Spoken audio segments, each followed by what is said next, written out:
We start the second half here. You are watching the Interlodge Freemason Basketball ALTP against Team Hawk. They are enjoying an 11-point lead for the guys in green. Team Hawk wearing the green jersey and ALTP wearing the black and orange as the game is underway for the second half. ALTP starting strong, however, Team Hawk making a comeback behind those three-point baskets of Valdez and Fernandez, as Talyara making that layup, cutting the lead down to 9, 31-40. Mantuano, triple team against three guys. Fernandez from behind. And that was a good defensive play, however not completed, and ball will remain with Team Hawk. Fernandez against Talyara, and foul will be called against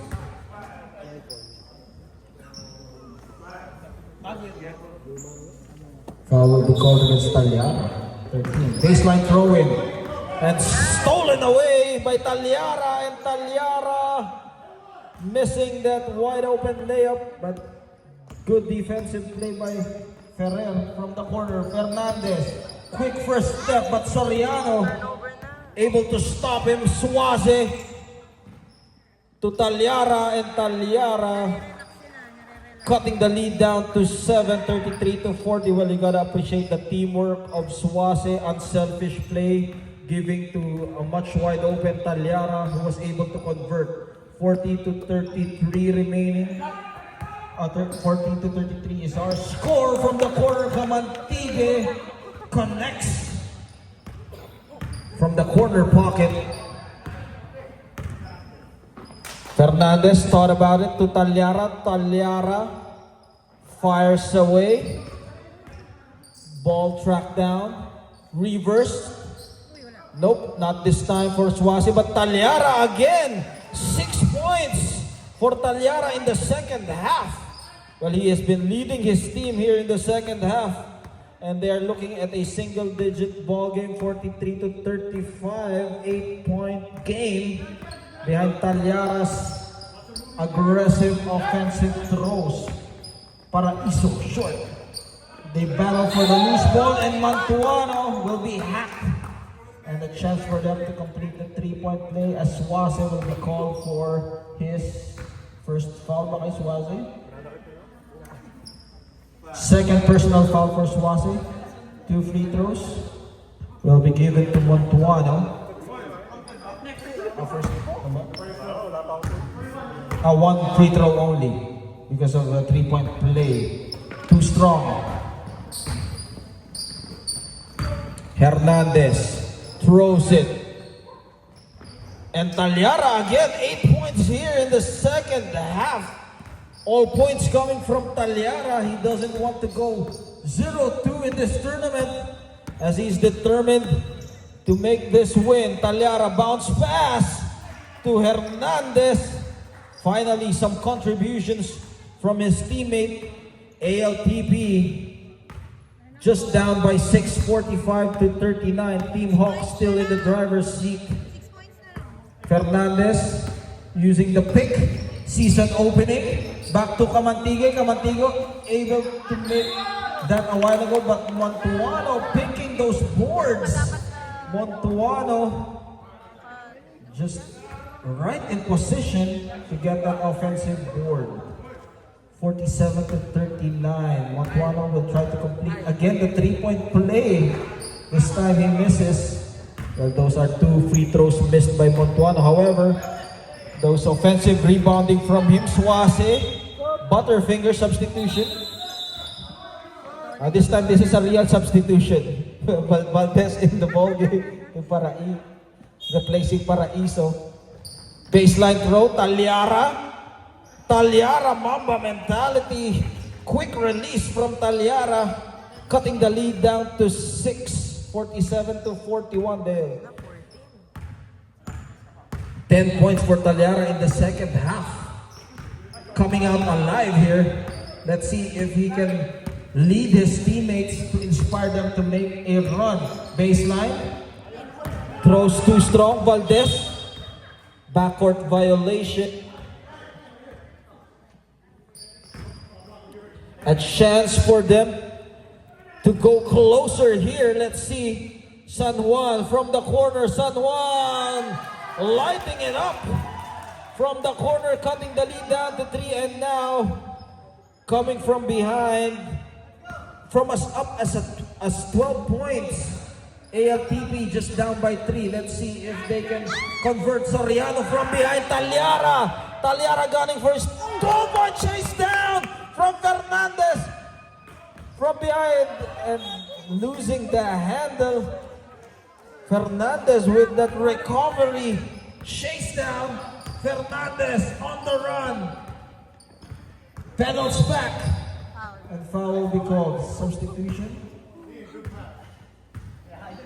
Ferrer in the ball will rest as Dayandante will enter the ball game. 47-44.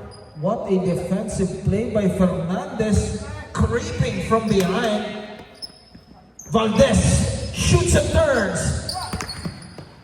Suase was there to collect the rebound. Suase to Talyara. Talyara, this time he will not be denied.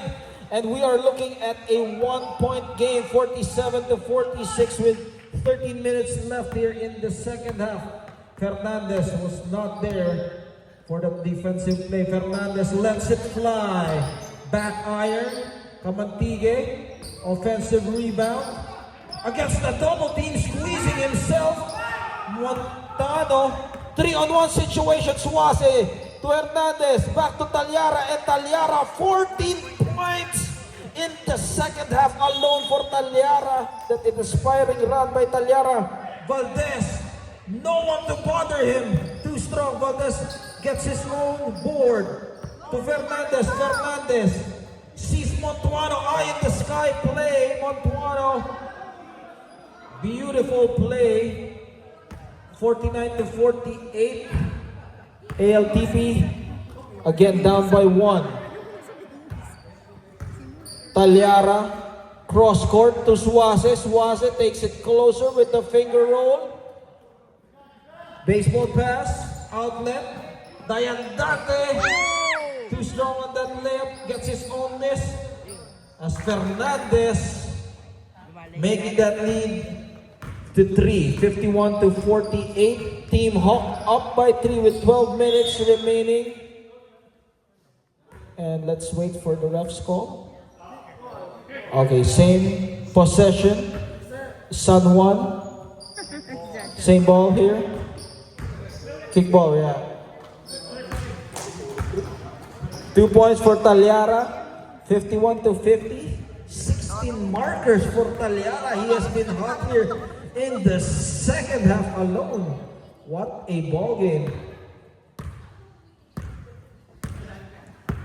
Valdez, one-on-one against Talyara. Will he use the screen? He does. And he pulls the trigger. Short front iron, but Fernandez is there. Directing traffic. Fernandez will try his own version of that 3-point shot from behind the line. 54-50, Talyara again. Talyara blocked by Montuano. Drops it off to Berrendo. Berrendo, point blank miss. Fernandez, pedal on the metal. Steps on the gas. Pulls back. Camantigue to Valdez. Valdez. It bounces off. Suase. Transition offense for Suase. Season opening, but Talyara is there again to recover it. 54-52. Fernandez against Soriano. Trying to escape the clutches of the defense. Bounce pass to Valdez. Valdez on the post. And foul will be called. Foul on Soriano. Substitution. Let's wait for the referee's substitution ref. Are they allowed? Yes, they're allowed. Cabral in the ball game, putting some size in the paint. Substitution. Yung buzz. Baseline throw in. And Montuano shooting 2 points. Foul will be called against ALTB here. And Montuano making the basket. 55 to 52. A while ago, ALTB was able to make a comeback, but now they're down again by 4 to 52 with 9 minutes and 14 remaining here in this ballgame. Berrendo to San Juan. San Juan from deep. Montuano. Outlet to Fernandez, and Fernandez taps that board. We're watching Interlodge Freemason Basketball League powered by so-called Ballers. We are down to the final 8 minutes of the second half. Our game story. Team Hawk led by Montuano and Fernandez. And that will be a turnover. ALTB trying to complete a comeback here, led by Talyara and Hernandez. Soriano able to deflect the defenders, slicing the D with that footwork. 54 to 58. 4 points separating both teams. Dayandante almost losing the handle to Montuano. Montuano drop pass to Valdez. Valdez hounded by the defense, and that was a turnover. Go to the other side. Lagman able to stop that play. Hernandez, no hesitation from Hernandez, cutting the lead down to 158 to 57. Team Hawk just up by 1. ALTP, this time they are the hunters. In their first game, Team Hawk was the one rallying from behind. Let's see if they can escape with a victory here. Showing his handles, Dayandante throws it to another teammate. Foul on Bento, or rather Suazo.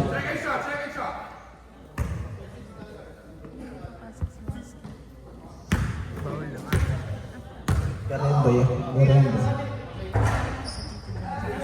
Dayandante able to take a breather here. 59 to 57. 6 minutes and 45. Substitution Talyara for Berrendo.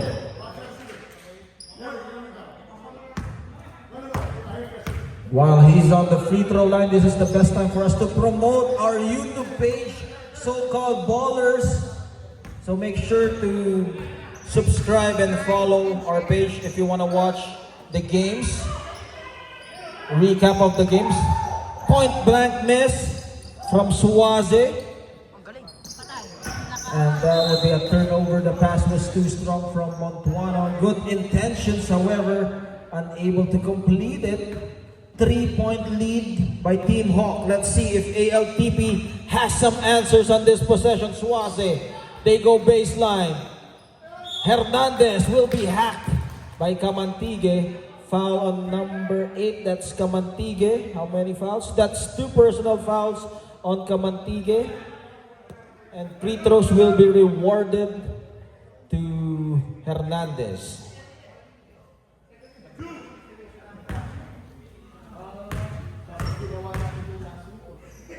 Hernandez on the line makes the first basket. Substitution, Cabral in the ball game for Lagman. 60 to 58. Are we going to go down the wire here? Let's see. Interlodge Freemason Basketball League powered by so-called Ballers. Don't forget to subscribe on our Facebook page and YouTube. to watch the highlights and game recap. 58-60. Can they extend the lead or will ALTP provide some pressure? Kamantige all board for him, but look at that! Montuano with the offensive board. 3 personal fouls already for Suaze.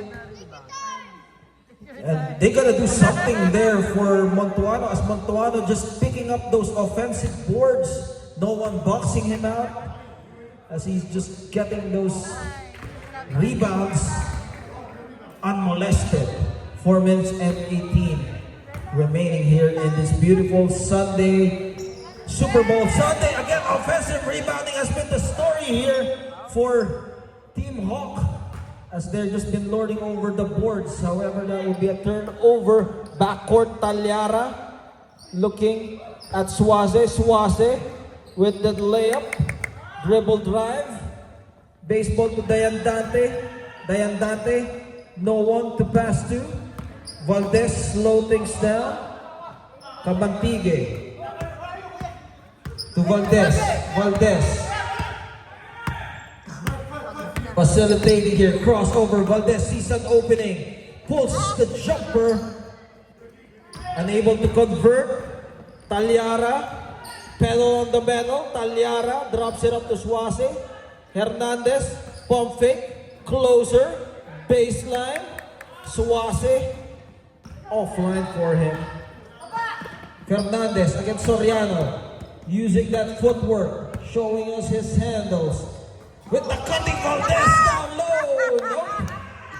Not this time. No go for Valdez, and foul will be called against Dayandante. We are stuck at 60-58. Still, Team Hawk getting the breaks of the game.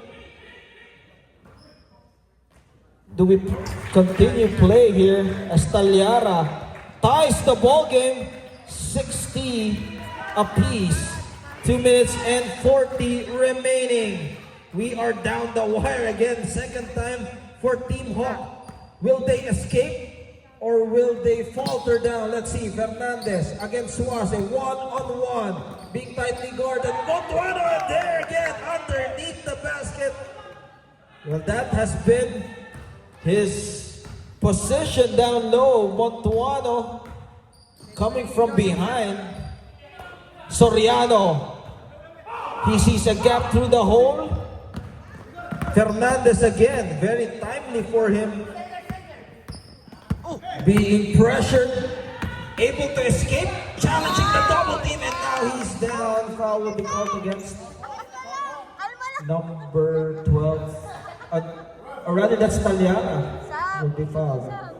Fernandez, we hope he's okay, and yes, he does. Able to.